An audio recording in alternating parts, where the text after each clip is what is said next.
দুদিন পর আমি এমনি মরে যাচ্ছি, তখন আর বলতেও পারবো না। সাল 1999, Das and co factory Andhra সব থেকে বড় টোব্যাকো ফ্যাক্টরি ছিল। আর এটা রাজা একজনই ছিল, অ্যান্টনি দাস। দাস অ্যান্ড কো ফ্যাক্টরির নামের পেছনে এরকম অনেক কালো ধান্দাই চলতো। প্রচুর ধরনের কালো ধান্দা ছড়িয়ে ছিটিয়ে ছিল চারিদিকে। Local, national, international Das and co business চারিদিকে ছড়িয়েছিল। অ্যান্টনি কাউকেই কখনো ছেড়ে দিত না বা ভুলে যেত না যারা তাদের বিরুদ্ধে যেত। সে একবারও না ভেবে তাদের গলা উড়িয়ে দিত, আর এটাই তাদের ফ্যামিলির অভ্যাসে দাঁড়িয়ে যায়।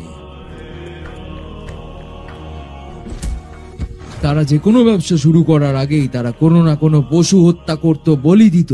তারা এটাই মানত যে কোনো ব্যবসা শুরু করার আগে পশু বলি দিলে তাদের ব্যবসা আরো বড় হতে থাকবে, আরো বড়। এমনকি তারা শুধুমাত্র পশুও না, তারা নরবলিও শুরু করে দেয়।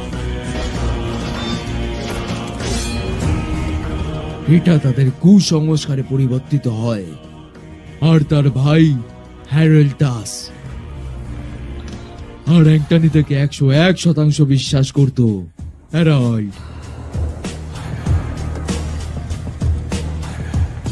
কানাডা থেকে পড়ে আসার পর সে ইন্টারন্যাশনাল ড্রাগসেরও বিজনেস চালু করে দেয়। দাস ও কো এখন পৃথিবীর চারিদিকে। তার ইচ্ছা ছিল সে একদিন এই কোম্পানিটাকে বিশ্বের সেরা ড্রাগ ডিলার কোম্পানি বানাবে। ধাতুরা মার্কেট এর আগে এরকম কোনোদিন ড্রাগ দেখেনি। ধুতুরা ফুলটাকে তারা তাদের টোব্যাকো ফ্যাক্টরিতে চাষ করতে শুরু করে এবং আস্তে আস্তে চাষের হার আরো বাড়িয়ে দেয়। এই ড্রাগটা কোকেনের থেকেও বেশি শক্তিশালী ছিল, আর তার জন্যই মার্কেটে চাহিদা দিনকে দিন বাড়তে থাকে। আর ঠিক এমন সময় কিন্তু আর বাদ বাকি জিনিসগুলো সামলাবার জন্য তাদের একজনকে দরকার ছিল, অ্যান্টনির ছেলে। আমি ওকে নিজে হাতেই বড় করেছিলাম, দাস, লিও দাস।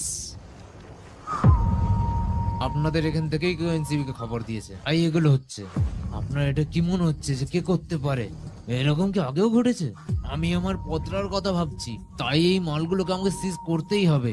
আর যদি আপনি আমাকে ছেড়ে দিতে চান তাহলে অন্য কাউকে ব্যবস্থা করুন। আমি শুধু লিওর ব্যাপারে জানতে চাই। ও যদি 1 সপ্তাহের জন্য জেলে যায় তাহলে আমি এখানে বাইরে সমস্ত পুলিশের মুখ বন্ধ করে দিতে পারবো।